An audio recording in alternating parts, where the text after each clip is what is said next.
is Miss Lizzie.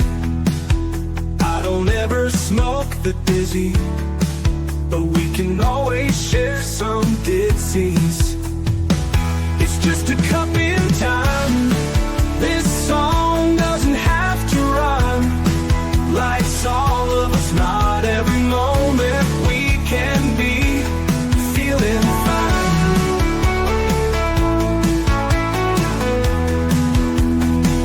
I wanna share a moment, just a second if you will, maybe even a cup of thrill. We could share this performance. It's tea time, come sit with me. Well, welcome, guys. Miss Liz in the house. That's right. And I have Liisa Kovala. She just told me how to say it. And look at me. I'm like, right? But welcome, everybody, to Tea Time. It is the evening tea time show. And Miss Liz is honored to have you all here tuning in and checking this out. Tonight, I have a Northern Ontario girl in the house. And you all know Miss Liz is from Northern Ontario. So we're going to spill some winter blues and winter fest and all of that good stuff, all the good winter stuff that the Northern Ontario offers us, along with some incredible storytelling tonight. But before we get started, we're going to get everybody over to Miss Liz's YouTube channel, Spotify, TikTok, Twitter, Twitch, all of those platforms. Give them a like, subscribe, follow, and share, and get these tea times out, because each tea time does make a difference, not only for my guests, but for my listeners as well, because each tea, I guarantee, will resonate with one of you guys out there.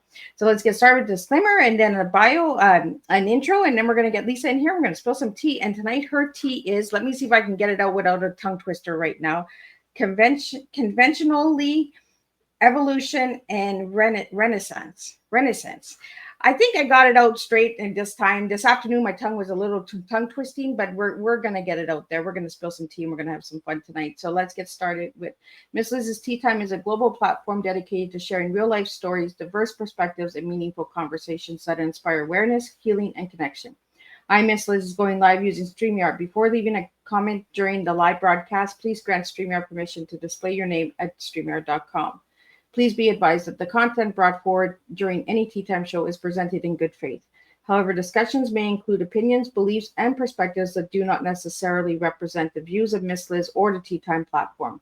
Information shared by guests is based on their own experiences and is perceived to be accurate at the giving time of airing. All guests, viewers, and participants are responsible for using their own judgment when considering any action or decision that may relate to these discussions. Some episodes may cover sensitive topics, including but not limited to trauma, abuse, grief, mental health, and other emotionally triggering subjects. Listeners' and viewers' discretion is strongly advised. Tea Time with Miss Liz is an open discussion forum designed to offer insight, inspire awareness, and create connection. It is not a substitute for professional, medical, legal, or therapeutical advice. If you require professional support, please seek assistance from qualified professionals or trusted resources in your area. If you have questions regarding this disclaimer or the content of the discussion, you are welcome to contact me, aka Miss Liz, directly at my email, bookingmissliz@gmail.com, or visit my linktree at Miss Liz's Tea Time. By choosing to participate in, comment on, or view these live shows, you acknowledge and accept this disclaimer. Your participation is entirely voluntary. I, Miss Liz, welcomes you to join the conversation with an open heart, and if at any time you feel this platform is not right for you, I respect your wishes and decisions and welcome you back whenever you are ready. Tea Time with Miss Liz is serving truth and awareness one cup at a time. Now let me give you a little bit on Liisa. Well, tonight I pour a conversation about memory, mother lines, and the courage it takes to write what hurts and heals. We welcome Liisa Kovala, an author whose work threads history into the present, exploring identity, resilience, and the stories families carry for a lifetime. Through meticulous research and a compassionate pen, Liisa turns lived experience into literature that invites us to remember, reckon, and rise. Let's get Liisa in here and serve a strong tea together. And my tongue needs to do some resting. Hi, Liz. How are you? Hi, Liisa. And you even told me before we started how to pronounce it, and I'm just like, I butchered that. So how do you pronounce your last name? It's Kovala. It's just the emphasis at the beginning syllable. So Kovala. Kovala. See, I Yeah, got it. perfect. Yeah, see, I get a little assistance sometimes from my guests. Miss I Liz love needs it. help, guys. So I Lisa, let's get started with how I open all the tea times. Who mean, was Lisa as a little girl and who's Lisa now? oh my goodness, I love that question so much. I think as a little girl, I was extremely quiet and shy, and I read a ton. I just dove into books. I loved drawing and creating stories from my pictures. A lot of girls from the past, like I look back now at the drawings I did, and I think, oh, actually, I was writing historical fiction when I was a kid. I just didn't know I was doing that. And, I think I just was doing a lot of writing as a teenager. And then as people do, they go off to university and work and all of the things. And a lot of those passions I had for writing, I was an English teacher, so I sort of dove into that aspect of teaching others and reading with them and that kind of thing. But I left my own writing aside for a long time. So now as an adult, I've really embraced those passions I had as a kid and the skill develop those skills and just loving being at this stage in my life when I can just be a writer and help other people write their stories as a book coach. It's just been amazing. See, I love asking that question to all my guests because the little child is what the big child usually ends up with, right? Or the opposite. Yes, Like when you're being told as a little kid, be quiet. We don't be seen but not heard, right? yes. And then we become speakers or we become writers. And, we kind of know what we want to do before we're an adult as a Yeah, child, you know, I playing think school, so. playing school. Did you ever play school growing up? 100%. And if I think back to the kinds of play we had as a group of kids in the neighborhood, one of the things I used to do was I would make them um do plays, which I would basically write and made them act in. I'm not sure how much they loved it, but they did it. And then we'd have like games where we would play characters and they were ongoing storylines. So each person had their own character and we would the story would evolve over days and days and days. So it was a form of storytelling that was really interesting because there was a lot of kids involved in telling the story and it would kind of change and adapt every day. So the storytelling was always there. I just didn't know that. I mean, I knew I wanted to write, but I think also I was afraid of that being a career choice in my early 20s because I felt like what everyone says, oh, that's a great hobby, but it's not necessarily, how are you going to make a living? And they're not exactly wrong about that, but I think I was so dissuaded from even pursuing it that I didn't really even attempt it.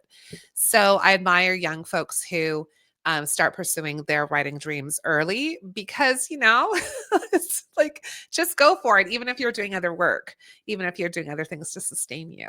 I think keep the writing going for sure. Well, and who knew our hobbies could turn into our life careers, right? Exactly. It didn't seem like an option at the time. It wasn't something I imagined as possible. And I think as a young person, I was so concerned about um, taking care of myself and having a career that would, sustain me.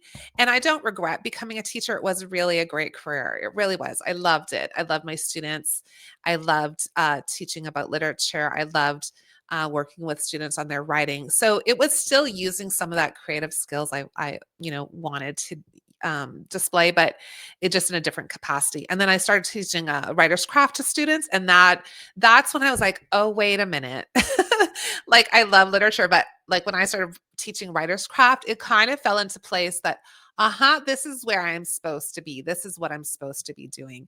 And so I did end up leaving teaching in 2022, 5 years before I was supposed to retire. So I left a little early, but no regrets because now I'm doing exactly what I want to do. We just had a question that came in. What is writer's crafts? Writer's Craft is a course that often grade 12s take as like they'll do their regular English class, but it's an optional class, and we focus on the craft of writing. So we teach them about like how to tell stories, and we did playwriting and we did poetry, but it was not so much the reading of literature that you do in English class, but it was focused on your own writing. And students who came to that class loved it, right? Because they were like me as kids. They loved to write and they wanted to express themselves. And here was a place where they were surrounded by other students who loved to do that too. So I really loved writer's craft, and those students, I still think about them. They're just amazing. And a lot of them have gone on to pursue really creative careers. So that's gratifying. It's always nice to hear those stories, right? The kids that you taught, and then they come back. Yes. I wrote my books. I think it's 3 years now, and I got my grade 7 teacher who gave me my first writing award to write my foreword in my book. Amazing. And she actually taught 4 generations in our family. So my grandma, my mom, me, and my children. So lovely, isn't it? To have that connection with your former teacher, and they love it too. Like the teachers love to see where their students have landed and how they've, their family and their children and their grandchildren. Like it's just lovely when you have those connections with teachers. I have a couple in my life too that I sort of keep in contact with a bit, and it's just something really special. So you said you're from Sudbury, which is only a couple hours from my hometown, Hearst, right? Yes, yeah, Northern girls. So are you still in Sudbury? I'm still in Sudbury. So I grew up here. I went to Laurentian for a year, and then I went to Ottawa U. And then I actually, for my first teaching job, I went to New Zealand for a year and a half. Yeah, so I was newly married, and that was my first teaching job. So we lived in New Zealand. We taught at the same school, my husband and I, and then we came back to Ontario. But we worked he worked at Perth Public School, I think it was called, and I worked in Almont. So we were there for a few years. I would say all told, we were probably gone away in various places for 10 years. And then when we had our daughter, we thought, well, this is probably a good time to go back north where the grandparents were. And so we've been here ever since. My daughter just turned 25. So we've been back in Sudbury for quite a while now. So do you guys got snow yet? We don't. It's a really unusual November because sometimes at this stage we've had some snowfalls, maybe snow and melt, but we've had such beautiful weather. I work from home, and I have a puppy called Emmy, and she's a golden doodle. And I have the door open for her to go in and out. All month I've had it open, which is really unusual, as you know, for the north because it can get really cold. We're used to snow all year round. Yeah, sometimes people say like summer. that. We're like, what? When did that happen? No, exactly. So I have to say it's been this really beautiful fall. The leaves have been incredible. The sun has been great. We've had some rain, of course. But I was talking to the neighbor when I was walking the dog earlier, and he said, "Oh, no, it's coming. That snow is coming." I'm like, "Don't remind me. I'm not ready." But it happens, and then we just embrace it, right? Because we're Northerners. It's all good. We can do this. Right? We're those Tim Horton girls. Hold our cup. Yes, that's right. Exactly. Double, double. Right? The storm comes, everybody's like, all those crazy drivers are all like tense, and we're just like, here, hold Yeah, our cup. Like, it's fine. let's We're do good. It's true. We got this. this. We get it. We're Northern girls. Yeah, exactly. Well, Lisa, I want to talk about your book. So I'm going to pull up your Sure. book, and that if you want to describe for the audio listeners what the cover looks like and all of that good stuff, and how you got the title and the cover and the story that's inside of it. And then we're going to talk a little bit about that book tonight. Yeah, sure. Yeah, so this is my latest historical novel. It's actually my second historical novel. My first book was creative nonfiction called Surviving Stutthof, and then I wrote Sisters Went to War. So this is the third book. It's called Like Water for Weary Souls. I love the cover designer, Mark Karras, created a landscape with trees that are like dusted in snow, and there's a winding river through the center of it, sort of an open creek or river, and there's a kind of snowfall around it.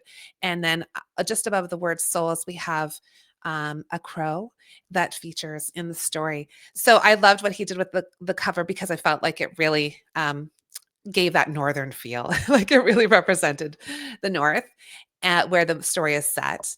And the title is actually from Proverbs.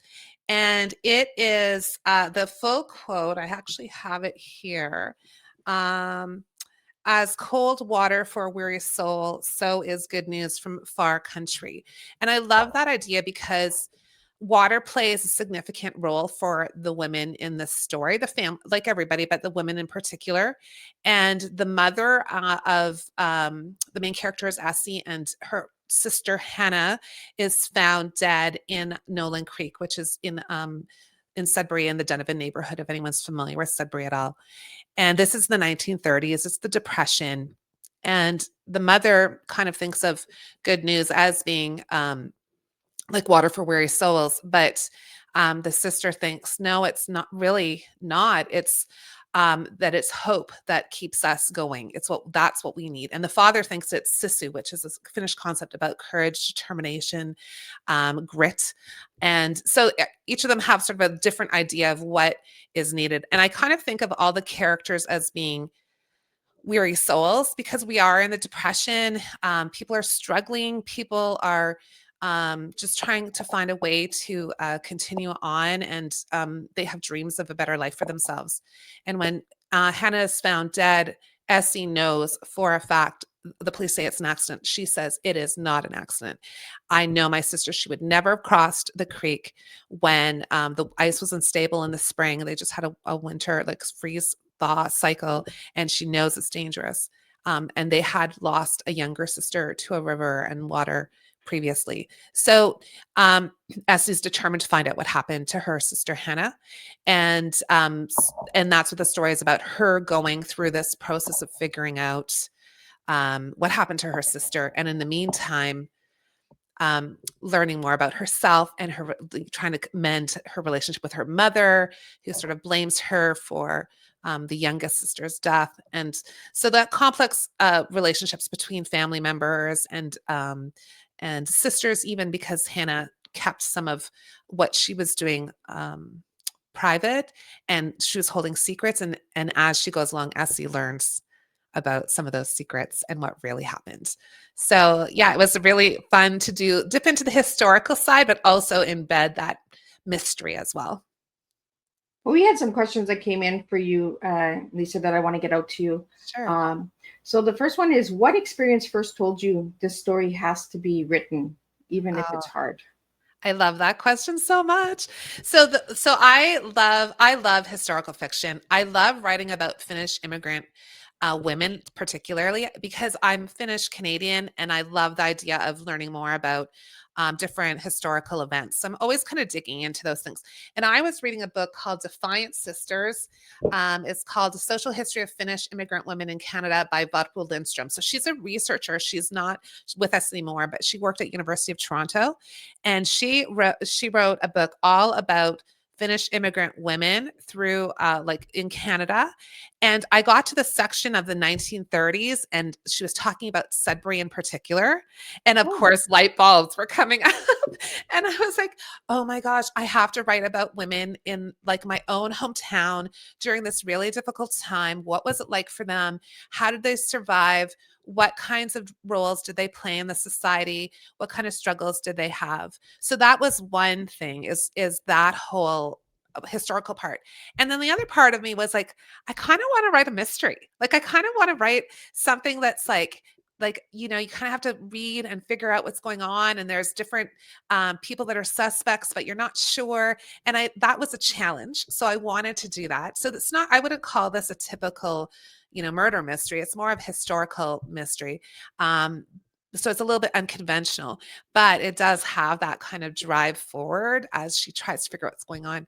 And the third thing that really impacted me was, so I don't know if anyone's aware of this, but in the 30s, Finnish, Canadian, and Americans went to the Soviet Union to create a society called Karelia. And Karelia was meant to be this Finnish utopian society. They were going to have this like new start, and it was all going to be better, and they would be able to, I don't know, educate their children in Finnish. And it was like this kind of like drive to send these people over there just to create this society. Well, you know how these things go. They don't go well at all, right? And eventually people started to disappear. and some were sent to gulags. Some people came back to Canada and the States because they realized that the writing was on the wall that this isn't going to be good. And others gave up their passports and stayed. And, so it was not a good scenario. So I have one of my characters who decides life in Canada is really tough. He's come from Finland. He's here now, but he sees the dream is to go to this socialist utopian society. And then as the letters keep coming, his fiance realizes, oh, it's not what he thought it was. And they're positive at first. And then over time, she realizes something's wrong. So I was kind of fascinated by these little snippets of historical facts I learned. And that's what drove me to go, I got to write this. And now you just gave me homework because now I'm going to go digging. I want to know more about the 1930s and when that happened. Growing up in a northern town, we had a lot of Finnish people in Hearst as well.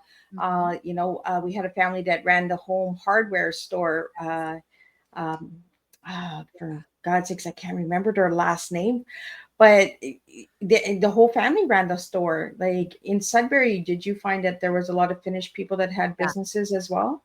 100%. So I grew up I was born in 72.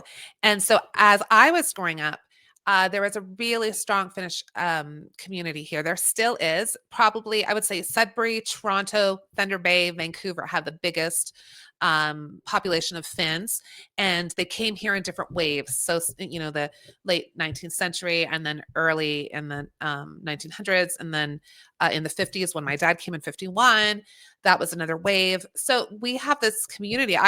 Maybe that's why I'm so fascinated, because I grew up in a community where I went to a Finnish church. I went to Finnish language classes. My neighbors were Finnish. My parents spoke Finnish. All our friends' parents spoke Finnish. Like, I didn't quite understand that not everyone was Finnish until I went to school. Like, I didn't know. And, there was a Finnish bakery, Finnish halls. There was probably 3 or 4 Finnish halls actually at the time. Like, you could actually shop and conduct business in Sudbury at that time with almost only Finnish people if you wanted to. I had a friend whose mother only spoke Finnish and she didn't speak any English, or she claimed not to, but we did catch her watching soap operas. So I think she understood some. She did watch soap operas in English. It was her way of not getting interrupted during the soap operas. That's right. That's right. So she knew more than she was letting on, but she refused to speak English right up until the end.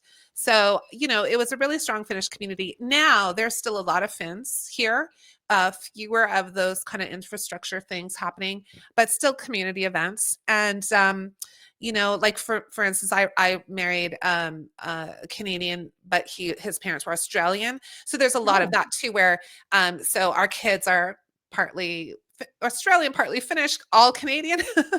And so they have a little bit of all the worlds, but they don't know really any Finnish except for the couple of words we've taught them. So, it doesn't take long, a generation or two, and the language is gone and some of the organizations are gone. And, but for a while there was a lot of Finnish businesses and activities happening here, and Finnish grand festivals. I used to do Finnish folk dancing. Right? We have fun, right? Everyone said it was a hard time in the 70s. I think 70s, like I was born in 74. You were born in 72. We didn't have all of this technology to keep us busy. Right. We had to use our imagination. We played in junkyards and catch the fish in the creeks. And, we got dirty in the mud and made some mud piles and stuff like that. 100%. I wish I would come back a little bit. I know. I remember that too. And just being sent outside, and you'd go find your friends and you'd come back late at night, like when the lights went on, it was like time to go home. Or sometimes you'd hear your mother calling down the street that it was supper time. So you'd head back, but it was just a different time. And I think you're right. We really had to use our imaginations and create our own type of play. And sports was involved in that too, but there was a lot of real play. And I think that might be missing for some young folks. There's a lot of creative young folks too out there, I'm sure, and maybe it's a different way that they play. I don't know. I think as 70 grandparents need to bring back the old style, mud pies and, get dirty and just have fun. Take the water hose out, like Yeah, play a exactly. little bit, you know, make For the snow sure. angels and blow bubbles in the wintertime where they turn into ice balls and Yes. Right. I love that so much. everybody's giving a kiss at New Year's. You know what Miss Liz is doing? I'm blowing bubbles outside. Like everybody, I want to see how cold it is. And down here where I am now, it's not as cold as it was back home. Yeah, for Yeah. sure. Yeah, it's You, different. you know that, Lisa. Like you go Yeah. outside and it was instant frostbite on the eyelids, and Yes. you know you had scarves wrapped around your Oh, forehead. You look like a mummy. sure. Yeah. And the Over snow here, was it's different. right up there. It was just crazy. Yeah, Right? we're King just of the not getting one Castle, anymore. right? We played on the hills and we Yes. pushed people down. We went sliding. You know, it So was good fun. times. It really Um, was. Yeah, best of yeah, times. I love that. yeah. Well, let's get back into the book. Yeah, sure.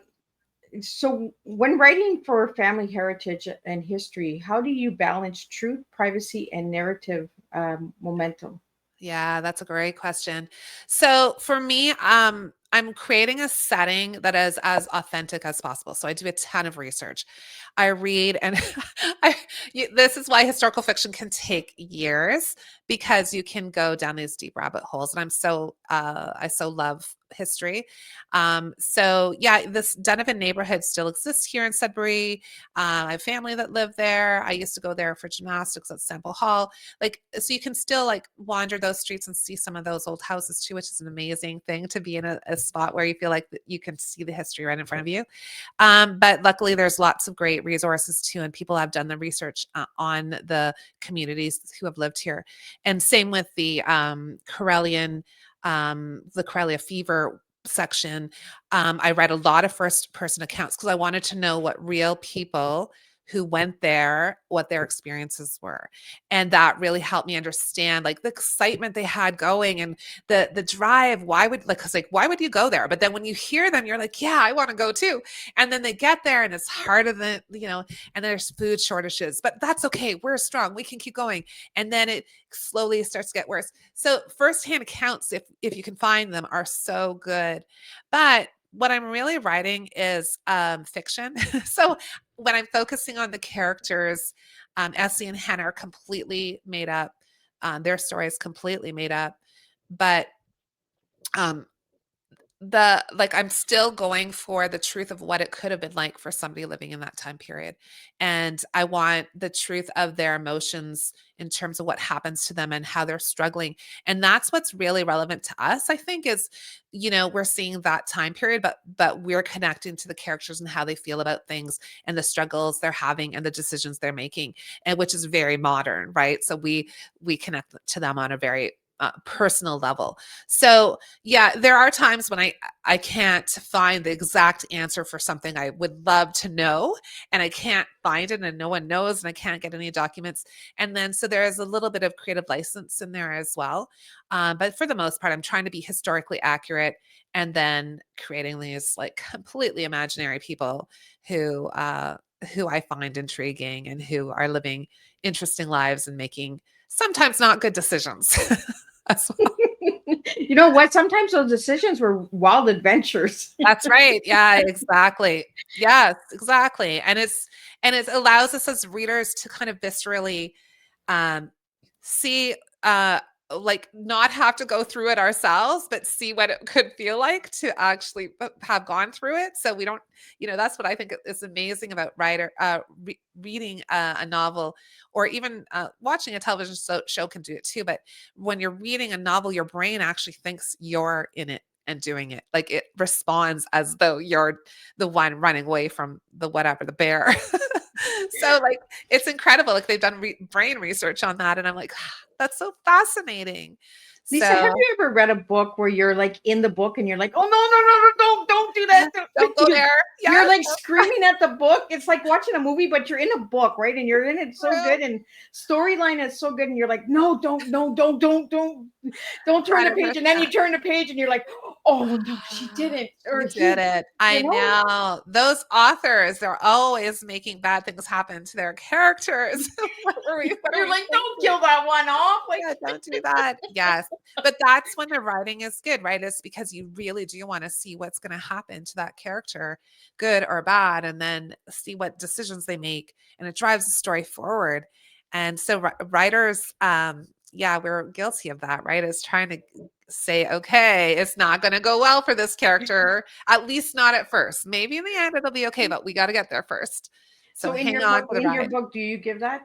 Like when you're telling a story, do you make people on the ends of their seats saying, Yeah. Well, I "No, think Lisa, in Lisa, this, no, not that." yeah, I think sometimes, but because this, I think it's more for me in this particular book, at least, about um that you keep guessing who did it.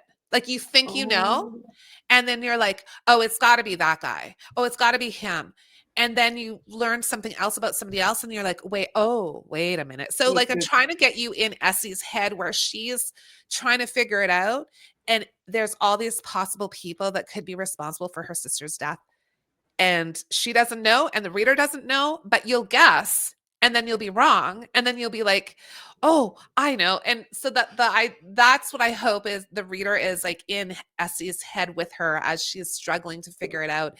And just when you think you know, there's something else, there's a little bit of a curveball, and you're like, oh, no, I think it's something else. So I love those kind of mysteries where um, you know, you might be right, you might be wrong, and then you're like, okay, but am I? And you're second guessing yourself. And so It's that's almost like kind of, Madlock or yeah, Murder She Wrote, right? You think it's that person that took that person out, or you think that yes, that's the criminal in the story, but then you're like, yeah.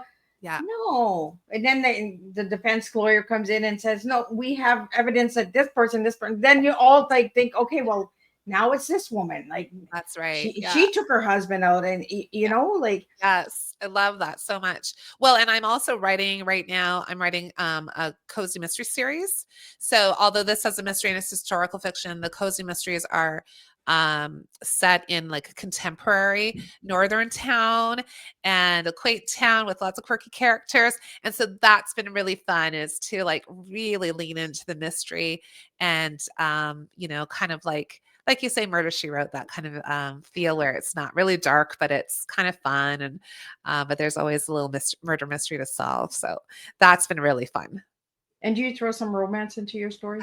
I have a little romance in both. I have both in the cozy mystery and in Like Water for Weary Souls. I like a little romance. We're human beings. We can't. Right? We all need a little bit of love. We need a little bit of love. And, as independent as Essie is and as capable as she is living in the 30s. She is constrained a little bit by the environment that she lives in, and it's, male dominated society. And not everybody is helpful, but she meets somebody who is actually on her side. And it's really about solving the crime, but if, you can see over time that there are some sparks. You got to buy the book, guys. Like you just got to go out and get the book. We That's can't right. give it all to you, right? We I can't tell you can't tell you. everything. I can't tell you what happens. No. We'll just give Right. you enough that you're like, it's murder she wrote. Oh, it's it's a northern thriller. Oh, yes. Yeah, so fun. Yeah, amazing. So, and the next question that I have for you is, what patterns did you notice passing through generations, and how did writing help you name or heal them? Yeah. So with these particular characters, I have the family having moved from Finland to Canada when the girls are quite young. So, and the mother has evidently, she has mental health issues, and she loses a child on the voyage across the sea. So this woman is she has had a lot of tragedies in her life, and she suffers, as I think a lot of women did, right? Like childbearing and birth have always been difficult, but especially in those times. And so I had her bring some of those issues to her life in Northern Ontario, and the daughters wanting something different for themselves, right? Like just that, as sometimes is the case with parents and children, they don't want to live on the farm. They don't want to have that life. They want to go into the city. They want to become independent. They want to find their own kind of work. It's this kind of dream of something better. So that was part of it. And then the other thing I brought to it was the father has left Finland, where there has been a civil war and between the red communist Finns and the white Finns, and he just doesn't believe that um, that people should bring those old belief systems to the new country. He just wants that left. And yet here it is in Canada too, right? Like I know that even in Sudbury, we had red and white halls, and some families didn't attend certain places because, oh, that's communist and that's not communist. And so a We lot of had it that, even back in the 70s, guys. Like, yes, exactly. Yes, in the 70s. So it's one of those, and that came from the fact that my grandfather, the story goes, I don't 100% know exactly what happened because no one's left to be able to talk about it, but my mother's father was living on a farm in Simple on the border between Finland and Russia. And when that civil war was happening, he and some friends, I guess his life was in danger because he wouldn't side with the Reds or the Whites. So they both wanted to kill him. So they were like whisked away in the middle of the night in a, in some kind of wagon or something with covered up. And he came to Canada and he refused to ever go back to Finland. And he's actually moved to Wanap with my grandmother, and my mother was raised in Wanap, which is the town that these girls are from. So I use sort of historical bits of information in the fiction, but I was kind of interested in that perspective, that you are trying to come to a new country and start again, and yet people are bringing those old hurts and political issues and social issues with you. So again, the girls are like, Dad, like old news, and what if we go to a dance where communists are, like, it doesn't matter, and so they're trying to move on, and he's like, no. So I have that kind of tension between the parents and the kids, and I think we all recognize that as being something that continues in its own way, with every generation, right? The next generation is like, we're trying to move on. And the old generation is like, there's problems and we need to be aware of them. So we don't always listen to each other so yeah. well. And I think that each generation does that, right? Like, Yeah. as parents, our children are like, Mom, Dad, that's enough. Like, we don't do that anymore. Like the new talk, we don't talk like that. That's right. Uh, it's going to keep changing, right? And Yeah. the grandchildren are like, Grandma, like that's old school news, and Yes. uh, Yeah. I think it's going to keep continuing I on. think so too. And yet if we pause and listen, we have so much to learn from each other, right? Like Absolutely, if yeah. even with the grandparents, their wealth of wisdom and knowledge, and they've seen things in their lives that we have not seen. And so I feel like the communication piece is so important. But when you're young, you don't really think about it that way. I Yeah. think now as an older person, I'm like, that's so interesting to me, because I think that the tension between family members and generations and the past that they lived in another country and then coming to Canada and faced with a whole other set of issues, and not like being an immigrant is hard enough, especially Yeah. if you don't have the language and you're trying, Finns weren't, um, at the time, it kind of like the Italian community coming into the US, weren't that welcome at first.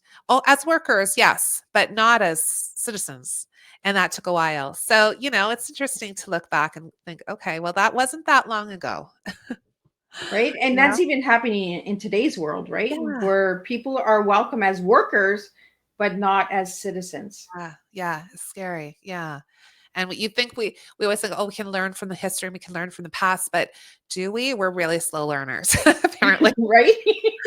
I We're do in think 2025, guys. Come on, like wake up. yeah, exactly. Yeah, exactly. But we have to keep telling these stories and reminding each other, okay, we've been here before, we can do better, we can make different choices.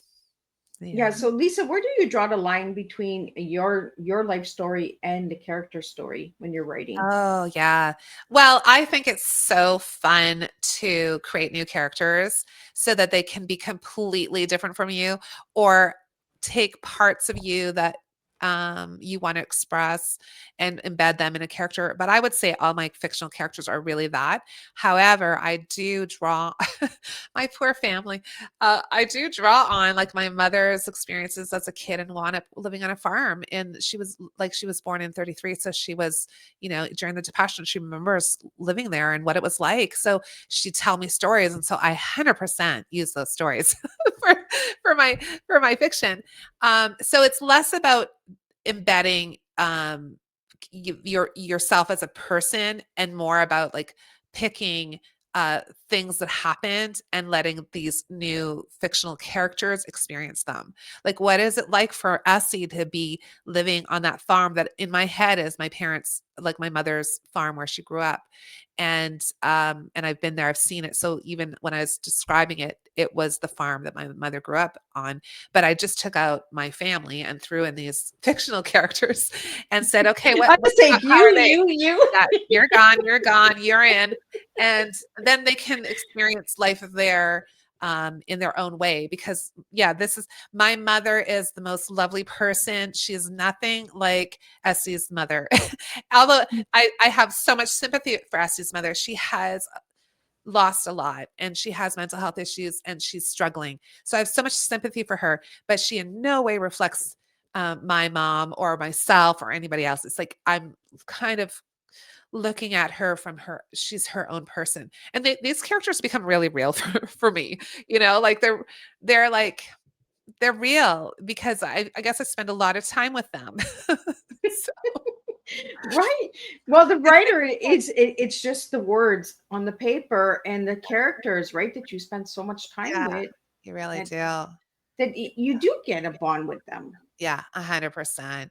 You do. And I remember a long time ago, I was working with an author called Gail Anderson Dargotts. You might be familiar with her. She's kind of a renowned Canadian author, and she was mentoring me and so lovely.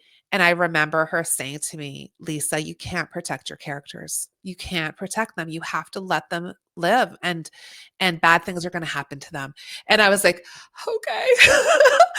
Okay. Because I just, you kind of brought them to the brink of something bad happening and then you pull away from that because you don't want them to get harmed.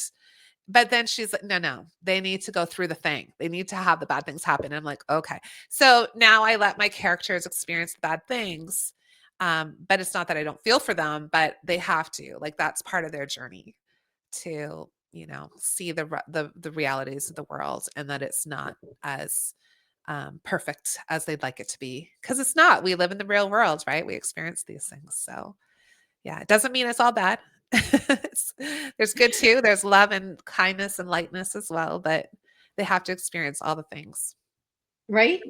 And that's what I mean when we're telling a story, when we're really in it, right? We're like, when we're turning those pages and we're like, no, don't do that. Even as a writer, we do that with rough Yeah. drafts, right? We're just like, and then that part doesn't even make it into the book, but you've Yeah. gone through all that heartache of that person, Yes. Do you let's find, I have to ask you a question about that because do you find that as a writer, sometimes you get to that scene that you have to write and it's going to be really hard. Your character is going to struggle. Do you ever like hesitate about writing it or say, oh, I'll write that later? Or like sometimes I'm just like, oh, I just can't write that today. It's too much. I just write. I'm just a sloppy writer. Like I just write it out, and then Yes. I'm like, that has to make it. That has to make it. Yes. If that doesn't make it, I'm going to be heartbroken. But Yeah. then when you get into the editor, you send it into an editor, and they're like, no, this is a little bit too much, or we can Right. shrink it, and we can put these words in to give the readers the same ideal of what you're trying to say, but Yeah. you're so focused on your words, right, and your Yes. way of saying it that you're like, no, I want that part in there. Where you start to butt heads, right, and you're like, no, like, Yeah. It's have you true. ever been in that situation? Yeah, I think I have. And sometimes it's that you are you've created a scene or a moment or the language is just so beautiful and you've spent a lot of time on it and it's just how you want it. And then somebody else is like, I don't really think so. And And then you're all heartbroken. You're like, really? Yeah, I really. worked so hard on that part. I really loved it. But you know what? A really good editor, if you have a good editor, they're almost always right. Like because we're so close to the work We That's just what it don't is. see it. We're so close, and we loved that scene. So I always recommend to writers, just take that scene out or whatever it is, move it aside, and then it's not gone. If you decide later, no, no, no, I actually do want that. But if you read it again and realize, oh, I don't actually need that, and the book is stronger without it, then the editor was probably right. And then you can use that scene for something else. It's not gone. It So could be a I second don't want to book just or a third book. completely delete it because, I you just never know. put them in a little shoe box, and then it's there for the second or third book or fourth book, Yes. right? That's right. Yeah, for sure. In fact, I had during my writing Sissu's Winter War, I had a scene that opened the book and I thought it was quite beautiful. And it was like the woman had it is sort of set in the Winter War between Finland and Russia in 1939, but also Northern Ontario in 1980. And the woman has early onset Alzheimer's and she's in the woods wandering and like a path that she knows very well. And then she gets very confused. So it's the first sign that there's something wrong. And I had that in this book for ages, and then I took it out because I thought, "Oh, I don't really need it. I think it's too self-indulgent. I'm gonna take it out." And I was working with my editor, and he said, "You know, I like it was at the final stages before it goes to publication, and he said, I think if you had a scene kind of like this at the beginning, and I'm like, Matthew, I have that scene. I have it saved. It was part of my book the whole time. And so I just sent it to him. He's like, yep, that's the one. So my first instincts about that scene being there were right. And I second guessed myself by taking it out. And I needed him to say, no, no, no, it needs a scene just like that. So you never know, right? Like you can Yeah. even talk yourself into or out of something. It needs, having a good editor. They have they're more impartial. They haven't spent as much time with the book. They see it from a different perspective. So yeah, I think they're good editors. Amazing, amazing people. They've got the skills. Right? Well, we have a question here that I want to get out to you. When someone finishes your book, what do you want them to do differently in their families or communities? Oh, I love that question. So when it comes to this particular book, Sisters Winter War, I think there's a couple of things I'd love people to think about. Um, so one is forgiveness in lots of ways, right? Families can be sort of hurtful to one another as in small ways and in bigger ways, and maybe not intentionally.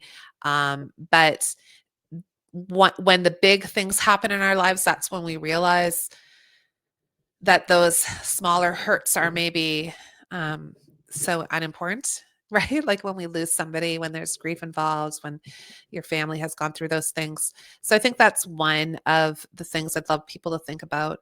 Um, and then the other thing is like Hannah keeps a lot of secrets from her sister, even though they've always told each other the truth and they've always been each other's best, closest allies. Um, and so that idea of secret keeping and what do we really know about one another? Like we assume we do. Like when we know people, we think we know everything about them.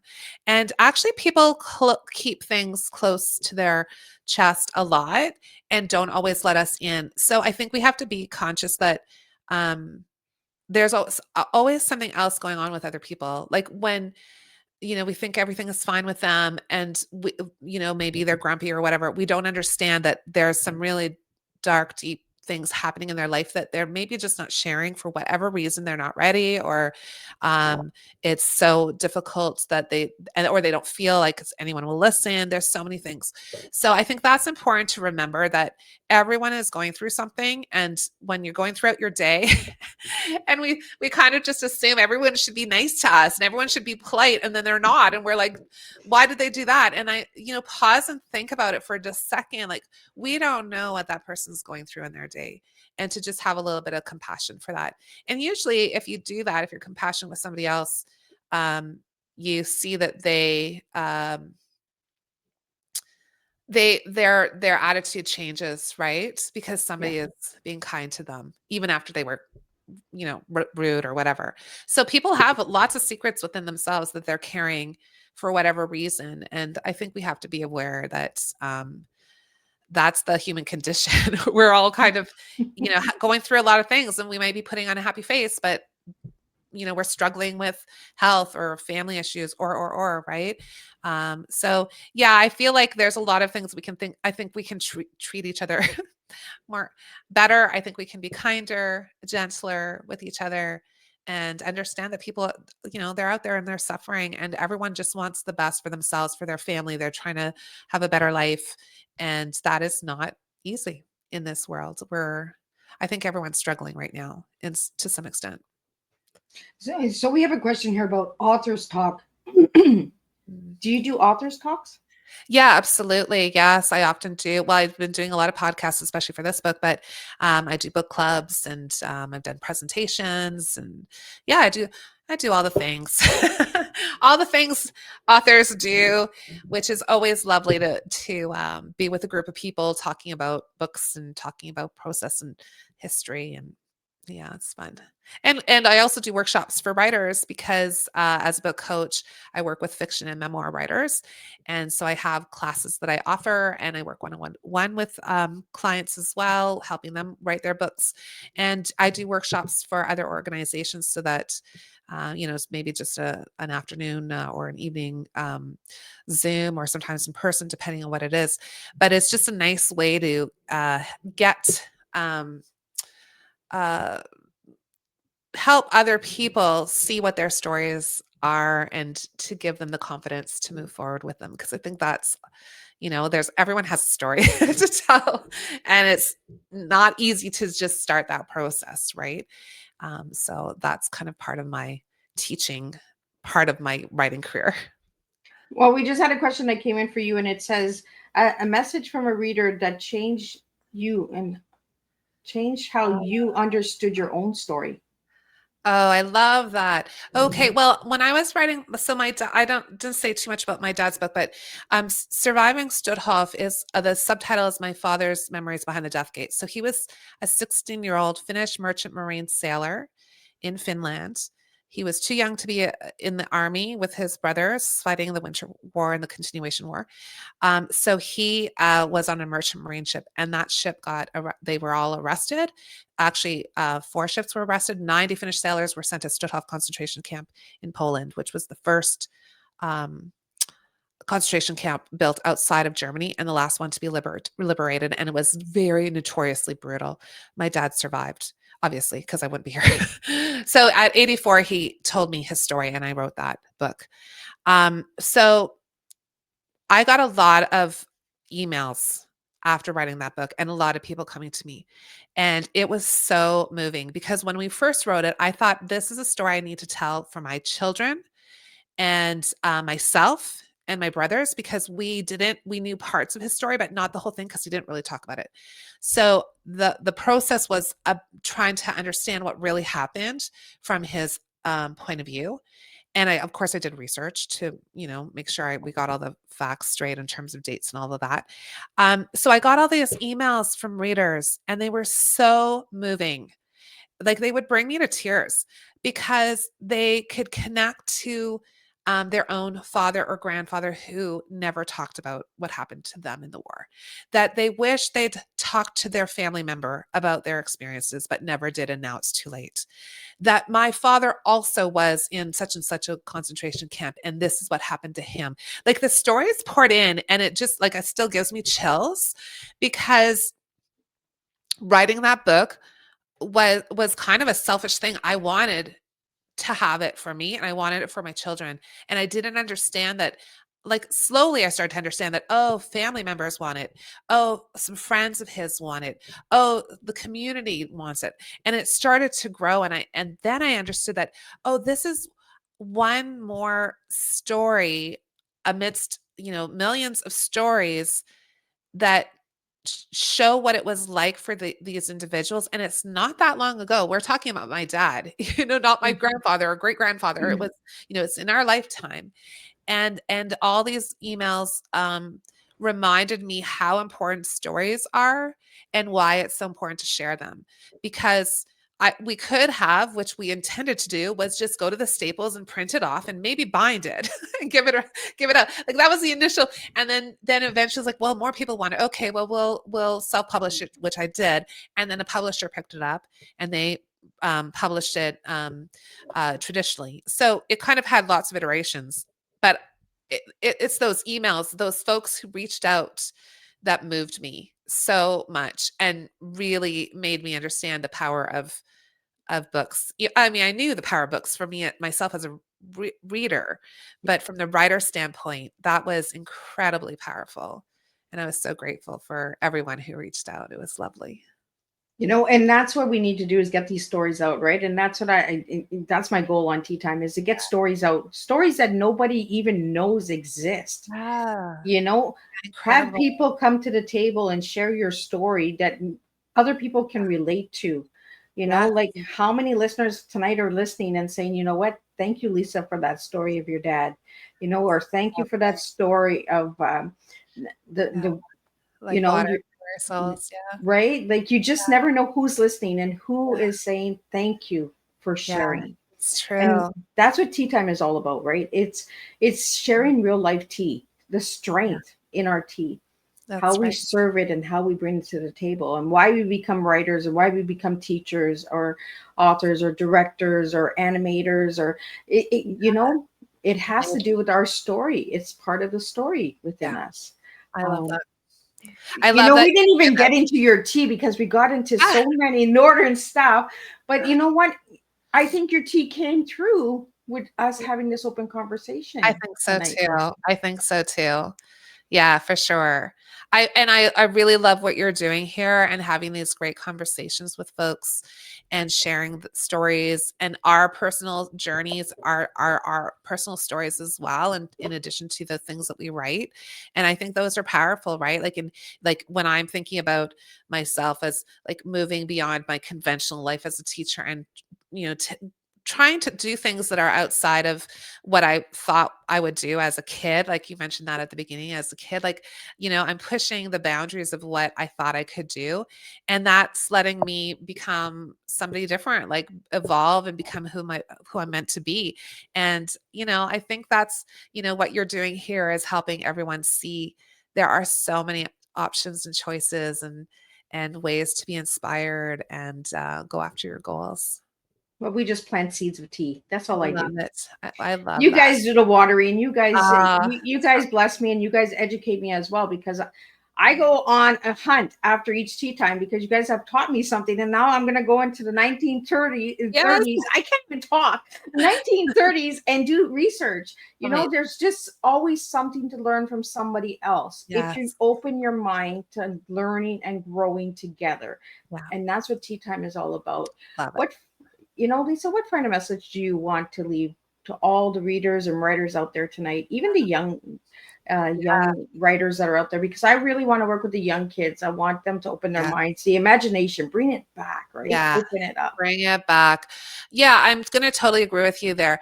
I think one of the things that I love to tell young people is, and they hear it all the time, and I think we get mixed messages from society, but we really find the thing that you're passionate about doing. And if you're not sure what that is, explore, right? Explore creativity, explore all kinds of things, try things, take risks.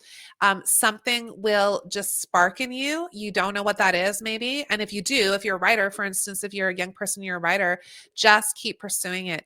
And for older folks, it is never too late, right? If you have been doing other things in your life, working, raising a family, doing all the things, there's still time to pursue the things you love to do. So if you want to write that book, go write that book. You can, there's lots of first time authors who are, well into their 70s and 80s. It's all good. Do what you want to do and just don't let anyone say you can't do it. You can learn anything you want and just go for it. Absolutely. And there's no age limit. That's right. If you want to start a business, want to write a book, want to join a dance class, Yeah, there's no age limit. We got to stop putting limits on stuff and just have some 100%. fun. Bring Agreed. imagination back because we need it. Like I We like need to it. hear these stories and have little kids sit around a little table of tea and just tell me what the dragons and the fairies and the trolls and Amazing. grandmas and grandpas, come thumping in, like do, like like let's Right. just get the stories out there again. Let's have some Agreed. fun. Absolutely.